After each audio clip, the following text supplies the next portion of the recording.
আমি কাপা গলায় বললাম, বাবা খুব কষ্ট লাগছে, একটু আস্তে করুন।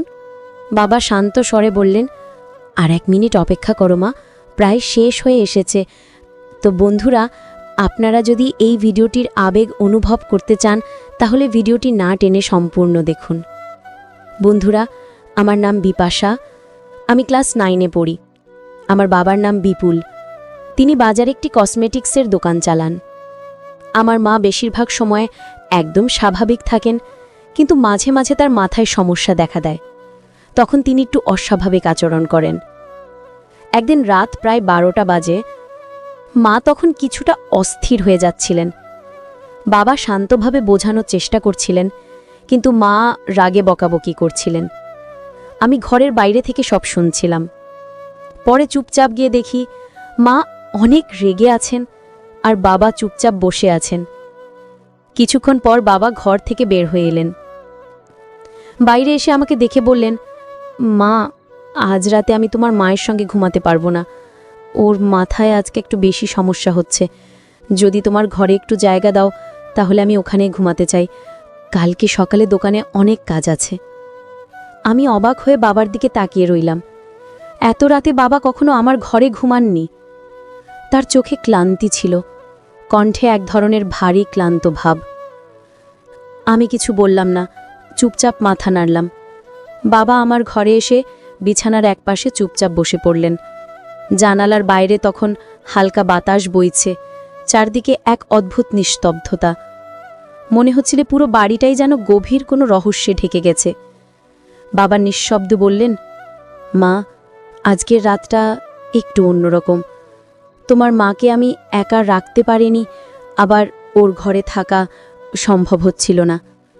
আমি কিছুই বুঝতে পারছিলাম না, কেন যেন মনে হচ্ছিল আজকের রাতটা শুধু অস্থির নয়, এর পেছনে লুকিয়ে আছে আরও কিছু, এমন কিছু যা আমি এখনো জানি না। বাতাসের শব্দে জানালার পর্দা নড়ে উঠছিল, আর আমার মনে হচ্ছিল এই রাতটা হয়তো আমার জীবনের গল্পটাই বদলে দেবে। তারপর বাবা ধীরে ধীরে বিছানায় শুয়ে পড়লেন। আমি চুপচাপ বসে রইলাম, ভাবছিলাম বাবা তো ঘুমিয়ে পড়েছেন, তাহলে আমি একটু মোবাইলটা বের করি। আমি আস্তে করে মোবাইলটা হাতে নিলাম। স্ক্রিনে আলো জ্বলে উঠতেই ঘরের এক কোণ যেন হঠাৎ আলোকিত হয়ে গেল। মনে হচ্ছিল নীরবতার মধ্যে এই আলোটা যেন খুব বেশি কিছু বলে দিচ্ছে। আমি আমার পছন্দের ভিডিওগুলো দেখতে শুরু করলাম। স্ক্রিনে চলতে থাকা দৃশ্যের সাথে সাথে আমার মনও ডুবে যাচ্ছিল অন্য জগতে। কিন্তু হঠাৎ আমার চোখ পড়ল, বাবা কি সত্যিই ঘুমাচ্ছেন নাকি আমাকে লক্ষ্য করছেন? আমি কয়েক সেকেন্ড নিঃশব্দে তাকিয়ে রইলাম তার দিকে। চোখ বন্ধ, নিঃশ্বাস ভারী, মনে হচ্ছিল ঘুমাচ্ছেন। তবু আমার মনটা শান্ত হচ্ছিল না। তখন আমি মোবাইলে সাউন্ডটা একটু বাড়িয়ে দিলাম, যেন বাবা কিছু শুনতে না পারেন। কিন্তু ঠিক তখনই বাবার এক চোখ ধীরে ধীরে খুলে গেল। আমার বুকের ভেতর কেমন জানি ঠক ঠক করে উঠল। তিনি কিছু বললেন না, শুধু স্থির দৃষ্টিতে তাকিয়ে রইলেন আমার দিকে। আমি বুঝতেই পারলাম না তিনি ঘুমের ঘোরে তাকাচ্ছেন নাকি জেগে আছেন। আমি তাড়াতাড়ি মোবাইলটা বন্ধ করে চোখ বুজে ঘুমের ভান করলাম। ভাবলাম বাবা যখন পুরোপুরি ঘুমিয়ে পড়বেন তখন আবার ভিডিও দেখব। কিন্তু আমি তখনও বুঝতেই পারিনি বাবা আমাকে ফলো করছে।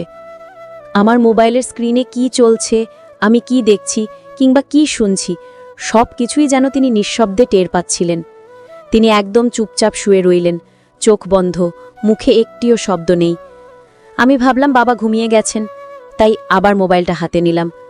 এবার সাউন্ডটা একটু জোরে দিলাম, ভেবেছিলাম তিনি ঘুমের মধ্যে কিছুই শুনতে পাবেন না। কিন্তু না, বাবা ঘুমিয়ে পড়েননি, তিনি শুধু ঘুমের ভান করছিলেন। আমি তখনও তা বুঝিনি, আমার মন তখন ডুবেছিল সেই ভিডিওতে। আর ঠিক তখনই বাবা আস্তে করে শরীর নাড়ালেন, যেন ঘুমের ঘোরে। কিন্তু আমার মনে হচ্ছিল তিনি সব কিছু শুনছেন। বাতাসের শব্দ, ঘড়ির টিকটিক আর মোবাইলের মৃদু সাউন্ড মিশে এক অদ্ভুত পরিবেশ তৈরি করেছিল ঘরের ভেতর। ঠিক সেই সময়ে হঠাৎ করে জানালার পর্দা জোরে দুলে উঠল। আমি একটু ভয় পেয়ে গেলাম, মোবাইলটা তাড়াতাড়ি অফ করে বিছানার পাশে রাখলাম।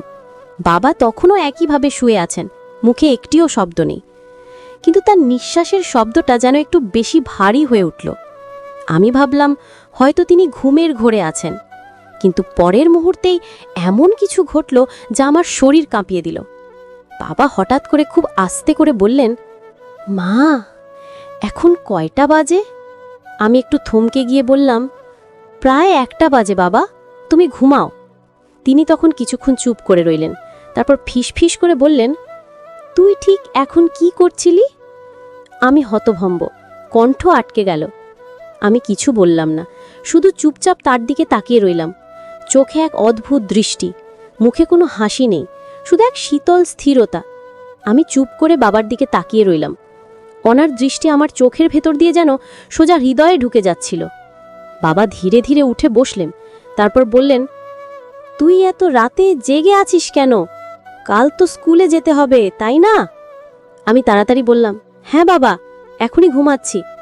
কণ্ঠটা কেমন জানি কেঁপে উঠেছিল। বাবা কিছু না বলে একদম ধীরে মাথা নাড়লেন, তারপর আবার শুয়ে পড়লেন। কিন্তু ঘরের ভেতরের পরিবেশটা আগের মতো ছিল না। বাতাস ভারী, নিঃশব্দ, আর আমার বুকের ভেতর ধুকপুক করছিল অদ্ভুতভাবে। আমি চোখ বন্ধ করলাম, কিন্তু মন শান্ত হচ্ছিল না। মনে হচ্ছিল বাবা কিছু একটা ভাবছেন, এমন কিছু যা আমি বুঝতে পারছি না। কয়েক মিনিট পর বাবা আবার বললেন, তুই কি রোজ রাতে এমন করে জেগে থাকিস? আমি অবাক হয়ে গেলাম। বাবার কণ্ঠে রাগ ছিল না, কিন্তু একটা প্রশ্ন চিহ্ন লেগেছিল, যেন তিনি আমার মধ্যে কিছু খুঁজছেন। আমি আস্তে করে বললাম, না বাবা, আজকেই একটু ঘুম আসছিল না, তাই। তারপর আমি এবং বাবা আমরা দুজনেই ধীরে ধীরে ঘুমিয়ে পড়লাম। ঘরের ভেতর তখন এক অদ্ভুত নীরবতা। ঘড়ির টিকটিক শব্দটাও যেন কানে কেমন ভারী লাগছিল। রাত পেরিয়ে গেল কিছুক্ষণ। হঠাৎ ঘড়ির কাঁটা যখন 3টে ছুঁয়েছে, ঠিক তখনই একটা মৃদু আওয়াজে আমার ঘুম ভেঙে গেল। চোখ খুলে দেখি বাবা ধীরে ধীরে উঠে বসেছেন, মুখে এক অদ্ভুত স্থিরতা, কোনো কথা নেই। তিনি আস্তে আস্তে উঠে গিয়ে ঘরের লাইটটা অন করলেন। ঘরটা মুহূর্তেই আলোকিত হয়ে উঠল। আমি চোখ আধখোলা করে দেখছিলাম, কিন্তু এমন ভান করছিলাম যেন গভীর ঘুমে আছি। বাবা একবার চারপাশে তাকালেন, তারপর হঠাৎ লাইটটা আবার বন্ধ করে দিলেন। অন্ধকারে তার পায়ের শব্দ শুনতে পাচ্ছিলাম, তিনি দরজার দিকে যাচ্ছেন। দরজাটা আস্তে খুলে বাইরে গেলেন। আমি চুপচাপ বিছানায় পড়ে রইলাম, বুকের ভেতর কেমন ঠকঠক করছিল। বাইরে তখন কুকুরের ডাকে আর বাতাসের শো শো শব্দে বাড়িটা আরো ভয়ানক লাগছিল। 2-3 মিনিটের মতো কোনো শব্দ পেলাম না। মনে হচ্ছিল বাবা হয়তো উঠানে গেছেন অথবা নিচে কিছু খুঁজছেন। তারপর হঠাৎ আবার দরজার হালকা কর্চা শব্দ শোনা গেল। বাবা ফিরে এসেছেন। তিনি আবার ঘরে ঢুকলেন, হাত বাড়িয়ে একবার লাইট অন করলেন, কিন্তু সঙ্গে সঙ্গে বন্ধ করে দিলেন। আলোটা যতক্ষণ জ্বলেছিল আমি স্পষ্ট দেখেছিলাম তার মুখে এক অদ্ভুত ছায়া, যেন তিনি গভীর চিন্তায় আছেন অথবা কিছু লুকিয়ে রাখছেন। তারপর তিনি ধীরে ধীরে এসে নিজের জায়গায় শুয়ে পড়লেন। আমি তখনও চোখ বন্ধ করে আছি, কিন্তু ঘুম আসছে না। বাবার নিঃশ্বাসের শব্দ, বাইরের বাতাসের শোঁ শোঁ আওয়াজ আর ঘড়ির টিকটিক সব মিলে সেই রাতটা হয়ে উঠল এক রহস্যময় নীরবতার রাত। আমার মনে হচ্ছিল বাবা বাইরে গিয়ে কিছু একটা করেছেন, কিন্তু কি সেটা আমি জানি না।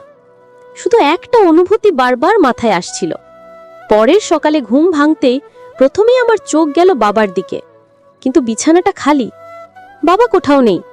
আমি দ্রুত উঠে বসলাম। ঘরের জানালা খোলা, পর্দা হালকা দুলছে, আর বাতাসে এক অদ্ভুত গন্ধ, যেন পুরনো ধোঁয়া আর ঘাম মিশে আছে। আমি একটু ভয় পেলাম। মনে পড়ল রাত 3টের সময় বাবা বাইরে গিয়েছিলেন, হয়তো এখন দোকানে চলে গেছেন। কিন্তু ঘড়ির দিকে তাকিয়ে দেখি সকাল মাত্র 6টা বাজে। বাবা কখনো এত সকালে বেরোন না। আমি চুপচাপ ঘর থেকে বের হয়ে মায়ের ঘরের দিকে গেলাম।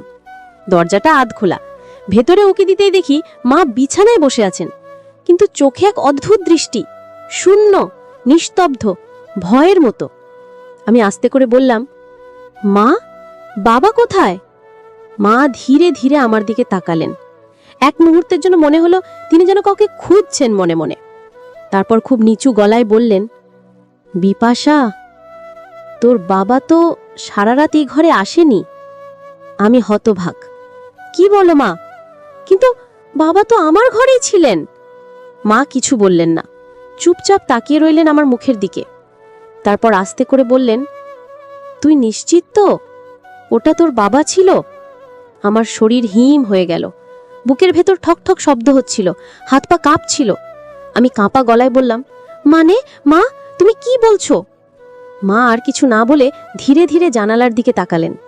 বাইরে রোদের আলো পড়েছে, কিন্তু বাতাসে এক অদ্ভুত ঠান্ডা ভাব। আর আমি বুঝে গেলাম রাত ৩টের সেই মানুষটা হয়তো বাবা ছিলেন না। তো বন্ধুরা, এই গল্পটি কিন্তু এখানে শেষ নয়। এই গল্পটির দ্বিতীয় পর্ব রয়েছে। যদি আপনারা দ্বিতীয় পর্ব পেতে চান, তাহলে অবশ্যই চ্যানেলটি সাবস্ক্রাইব করে পাশে থাকা অল নোটিফিকেশন অন করে রাখবেন। আর আগে থেকেই যারা এই চ্যানেলটি সাবস্ক্রাইব করে রেখেছেন, আপনাদের জন্য অনেক বেশি ভালোবাসা রইল।